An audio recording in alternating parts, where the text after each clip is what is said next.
அன்னதானம் செய், சரியா போகும். அன்னதானம் செய்.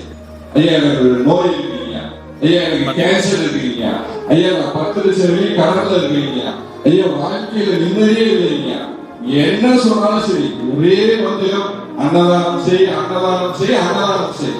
இதை செஞ்சு பாருங்க, எல்லாமே நடக்கும் அப்படிங்கிற உள்ள ஒவ்வொருத்தருக்குமே தெரியும். ஏன்னா இங்க உள்ள ஒவ்வொருத்தருக்குமே ஐயாவோட திருவடியில லட்சக்கணக்கான ரூபாயை கொடுத்து ஐயா நம்மளோட புருவமதியில கை வைப்பாங்க. எதுக்கு ஐயா புருவமதியில கை வைக்கிறாங்க? எல்லாரோட புருவமதியிலையும் கை வைக்க மாட்டாங்க. ஆனால் மலேசியா மக்கள் அவர்களுடைய தொண்டர்களுடைய புருவமதியில ஏன் கை வைக்கிறாங்க அப்படின்னா, நம்ம என்ன கேட்கிறோம்? முருகா, நீ பெற்ற இந்த பேரின்ப வாழ்வை நானும் பெற வேண்டும், இரவான நிலை அடைய வேண்டும், மரணமில்லா பெருவாழ்வு பெற வேண்டும். இதெல்லாம் சாதாரண விஷயமா? பிறந்தால் இறந்தே ஆக வேண்டும். ஆனா அந்த மரணத்தை வெல்லக்கூடிய ஆற்றல் யாருக்கு இருக்கு? சித்தர் பெருமக்களுக்கு இருக்கு. அந்த ஆற்றல் யாருக்கு இருக்கு? நம்ம குருநாதருக்கு இருக்கு. அப்ப குருநாதர் எதுக்கு நம்ம நெத்தியில கை வைக்கிறாங்க? இது இடக்கலை, இது பின்கலை, இது புருவமதி. இங்கதான் ஞானம் பிறக்கணும். அப்ப ஞானம் பிறக்கணும்னா அடிப்படையில் என்னவா இருக்கணும்? சைவமா இருக்கணும்.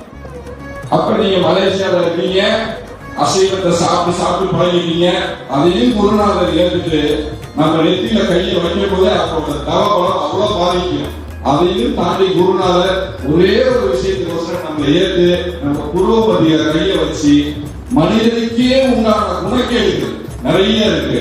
அப்பா என்னோட சீரன் ஞானத்தை கேட்டாமா, அவனுடைய குணக்கேடுகளை ஆட்கொள்ளப்படுவான். இறைவன் ஆட்கொள்ளப்பட்டால் அடுத்த நிலை தவத்தை மேற்கொள்ளக்கூடிய வாய்ப்பை இறைவன் நம்முள் சார்ந்து வழி நடத்துவார். இந்த தவத்தில் வெற்றி அடைந்தவர் தான் நம்மளுடைய குருநாதர். ஆசான் அகத்தீசன் ஆசான் சார்ந்து இடகலை பின்கலை சுழிமுனை என்ற ஞானத்தை திறந்து அடுத்த யோக நிலைக்கு கொண்டு போனாங்க. கடைசியா குருநாதர் 9 வருஷமா கட்டுகளவு சாப்பாடு இல்லாம ஒரு நாளைக்கு 1 டம்ளர் தண்ணி மட்டும் குடிச்சு தவத்தை மேற்கொண்டாங்க. குருநாதர் தவத்தை குடிக்கணும்னா வல்லலாருமே 49 வயசுல தவத்தை குடிச்சுட்டு போயிருக்கலாம். ஆனால் நமக்கெல்லாம் ஒரு அற்புதமான மார்க்கத்தையும் ஞானத்தையும் கொடுக்கணுங்கிறனாலதான் ஐயா 40 வருஷம் தவத்தை எக்ஸ்டெண்ட் பண்ணி இப்ப சித்தி நிலையை அடைஞ்சாங்க.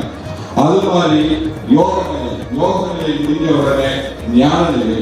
அப்ப ஆசானவருக்கு புருவமதி வைக்க போதெல்லாம் இது நம்மளும் ஞான நிலை அடைய வேண்டும் என்று குருநாதர் மிக கருணையோடு அவங்களுடைய தவப்பலம் இழந்தாலும் பரவாயில்ல நம்ம நெத்தியில கை வச்சு நமக்கு அற்புதமான வாய்ப்பு ஆசனம் கொடுத்தாங்க.